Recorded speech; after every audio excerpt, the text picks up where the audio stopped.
What is going on, everybody? This is Gabriel Jones giving you a drop of sun any chance I get, and welcome to a special year-end video. I gotta say, as a music listener, it's been a very fun year getting to explore new artists that were on the rise throughout 2022 and visiting other artists that I've already been aware of for the past several years. I've managed to impress every fandom from the Immortali to the Angelis to the Louis, and before you know it, maybe I'll have all of Europe under my thumb. To be frank though, I had so much fun reacting to new music throughout the year and giving y'all some new content and figuring out where I'm going to navigate my channel. But as we're inching closer towards the new year, I think I need to give the people something very special. After all, it's the holidays and I'm in a giving mood. So today I'm going to be counting down my top 10 favorite songs that I reacted to in 2022. Now I do have some rules for constructing this list. Rule number 1, each song needs to be a 2022 release. So anything off of Teatro Dira Volume 1, which I did very early into the year, that is out. Rule number 2, each song needs to be one I listened to for the first time on camera. So tracks like Numb Little Bug and Rockin' a Hard Place are excluded. And finally, rule number 3, each song needs to have been a part of an album reaction. So tracks like Until I Found You and Glimpse of Us are ineligible. So we got all that out of the way, and now to get onto the list proper. Number 10, Another Guy acoustic from Flo's The Lead. This list is going to be starting off with who I consider to be my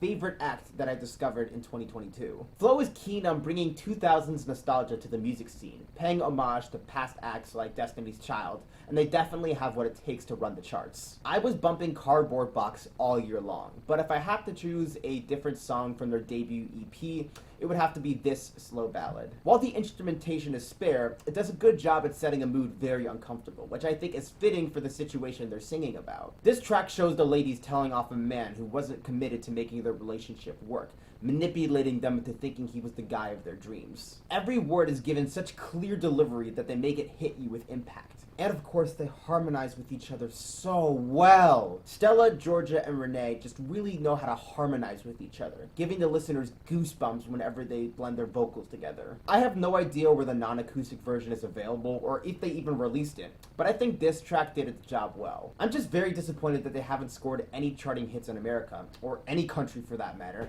because they have a lot of potential. And let me just tell you, Flo is not another group. Number 9 is G3N15 from Rosalia's Motomami. Now we have a song from what was probably the most anticipated Spanish language album after Anverno Cinti. I was very enthused to listen to Motomami on camera, and after putting it off for several months, I finally got around to it, and more specifically, this heartbreaking tune. The song depicts Rosalia singing to a very specific family member, her nephew Hanis. Throughout the song, she displays some guilt over not getting to spend that much time with him due to real-life circumstances, you know, with the pandemic and her latest record. Rosalia is able to sell a vocal performance that is just filled with remorse, really emphasizing her guilt. The way she lets her voice loose on the second verse displays a woman that is just racked with shame. The auto-tuned vocals add a sentimentality a song like this could use, possibly even serving as the angel that she sent her 10-year-old nephew, reassuring him that they will always be together spiritually, even if not personally. The instrument that carries the whole song appears to be an organ, almost as if she's performing this song at a church,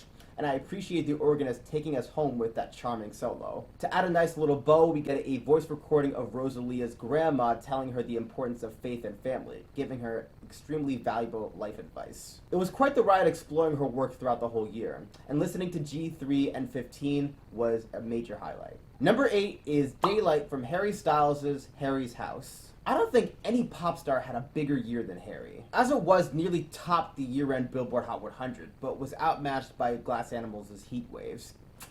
Fucking Heat Waves. But critically, Harry seemed to have come out on top. There were so many songs I could have chosen for this slot, such as the touching ballad Matilda and the silent but that explosive Satellite. But ultimately, I'm going to be choosing Daylight. Harry is shown to be in a downer mood because his girlfriend is miles away from him, and she is usually what boosts his spirit. Because she presumably left in the morning, he spends that time frame just moping to himself. There's a little bit of irony at play here because he's crestfallen during the daytime, and this goes on for what I can only assume is just days on end. What elevates the track, of course, is the production, where Harry relies on jumpy synths and nicely mixed drums for the verses, and then just explodes into a cavalcade of hard rock. containing a strong electric guitar and emulating the chaos he's feeling inside his mind. I praise this entire album for evoking the feeling of summer, just chilling with your sweetheart out in the hot weather and expressing how much you adore each other. That's a reference to one of his previous songs. Daylight plays into that effectively, with imagery of birds flying in the sky, eating honey directly off a spoon. It just makes you want to put on your shades and enjoy the sun.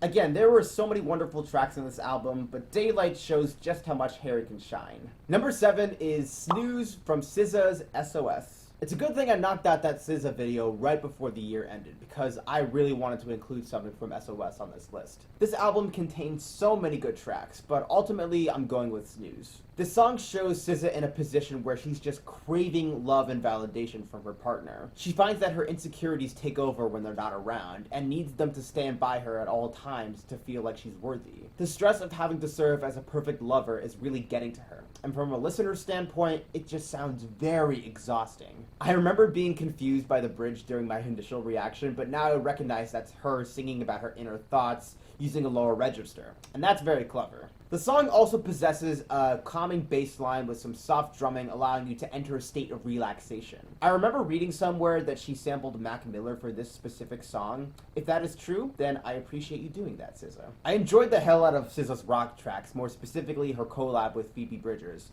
But I figured it would be appropriate to choose something that really allows her R&B roots to shine through, especially since this song utilizes more authentic instrumentation. As you can guess, she has a very terrific singing voice, where she's able to convey all the mental strain that she's been feeling lately because of this relationship. Snooze is able to encapsulate the record's overarching themes of strained romance and mental instability. And for true fans of SZA, this song is truly worth recognizing. Number 6 is Mercury from Steve Lacy's Gemini Rights. Now to focus on a dude who somehow only became mainstream this year. Steve Lacy has really impressed me with his alternative R&B sound, and I'm very thankful that his viral hit Bad Habit introduced me to him. But if there's one song I enjoyed even more off Gemini Rights, it would have to be Mercury. You see him expressing his guilt over causing a relationship to end, thanks to his deep-seated personal issues, largely courtesy of his father. He appears to have grown attached too quickly, and that turned his partner off and made them leave, and now he's just left wallowing in a pool of remorse. It's also neat how this song ties into the album's central theme, specifically on verse 3, with him blaming the horoscopes for his failing love life, since Geminis fail to operate when Mercury is in retrograde. The bossa nova sound is also the backbone for the song,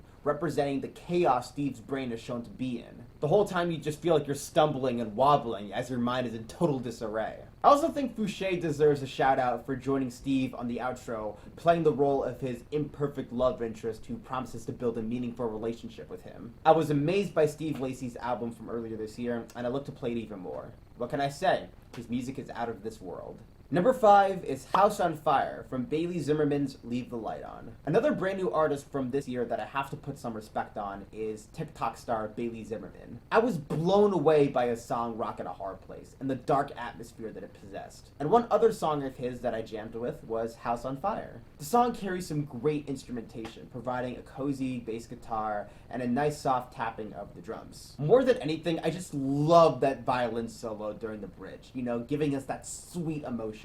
The other weapon in Bailey's arsenal would have to be his framing. You can hear towards the beginning of the song the sound of fire crackling. This sets a perfect scene where it's nighttime and you're huddled close towards the fire as Bailey strums away on his guitar. It's great for a song where Bailey tries to rekindle a love between him and his girlfriend. I'm astonished by the irony at play here, because usually when people burn something, it's to be done with it completely, but here the fire is sort of symbolizing renewal. Let's start all over again and just build new memories from scratch. Bailey Zimmerman, I think, has a promising future in country music, and as long as he keeps giving us songs like these, it's gonna take a while for him to flame out. Number 4 is So Nice from Carly Rae Jepsen's The Loneliest Time. There was no way I was gonna ignore my queen for this list, honestly. Any year she gifts the world with some new pop music is a treat. There were many big highlights from this LP, the title track serving as a big example. However, for this list, I'm celebrating a song that was right in the middle of the record. So Nice presents Carly just gushing over this new boyfriend she has, and how much it makes her skip with joy. She sings about facing a lot of difficult relationships in the past, but this time she finds it extremely easy to communicate with her new man.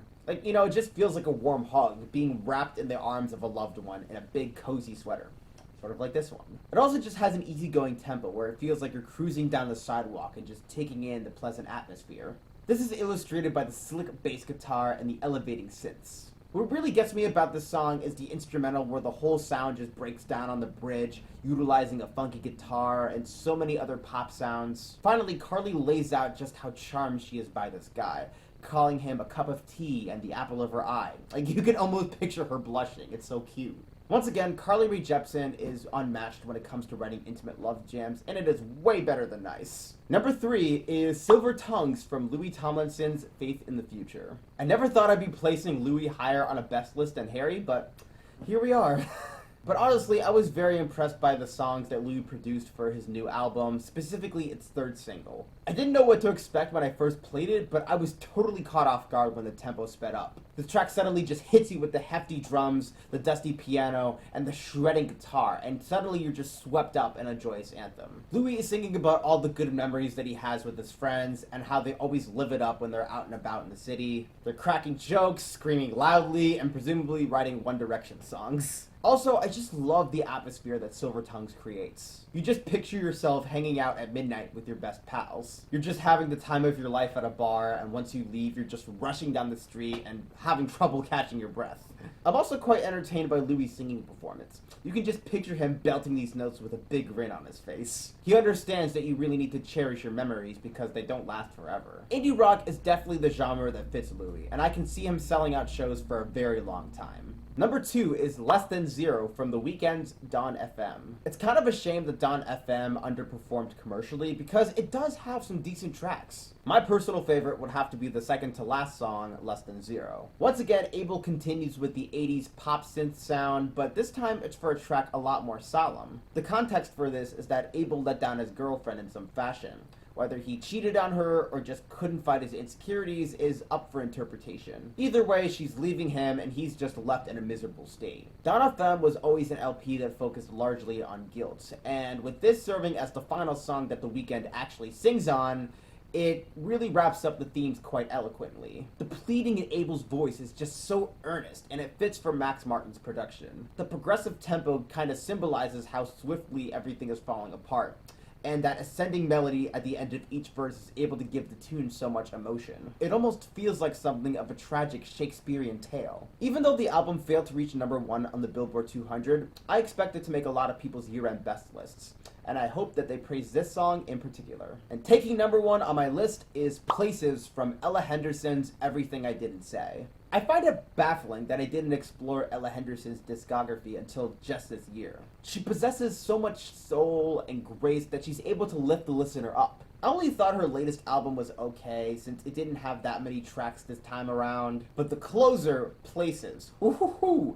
That is probably the best finale track that she could have given this LP. Ella sings gloriously about wanting to build the confidence to try new ideas and take new risks. And she wants her man to be along for the ride. She may not always feel confident about her plans going smoothly, but she's more than confident about what she wants. And as long as she has her loved one by her side, there is no obstacle they can't overcome. It's a very straightforward message, but the way she sings it with her booming voice makes it stick with you. The instrumentation also does a lot of magnificent work. The echoing pianos that establish the sound, the tambourines that carry throughout, and the stomping beat just create a soulful track so wide in scale that you'll be sure to join in. As someone who struggles to build up their own confidence at times, this song was very helpful throughout the year, and it certainly had a place in my heart. And that'll do it for my list. These were my absolute favorite songs to react to on video all throughout the year. And I'm very intrigued to know what you guys thought of my list. Are there any songs that you liked, songs you didn't like, songs that you would have liked to see? I'm also intrigued to hear what albums you're anticipating for 2023. Be sure to leave your answers down in the comments because who knows? Perhaps I'll give it the reaction treatment. But that is my time for today. Thank you guys so much for watching. If you want to follow me on social media, be sure to check out my Twitter, my Twitch, and my TikTok. The links are going to be in the description. And that ought to do it. My name is Gabriel Jones, and the sun may be setting, but I hope you were able to soak up those drops. Take care.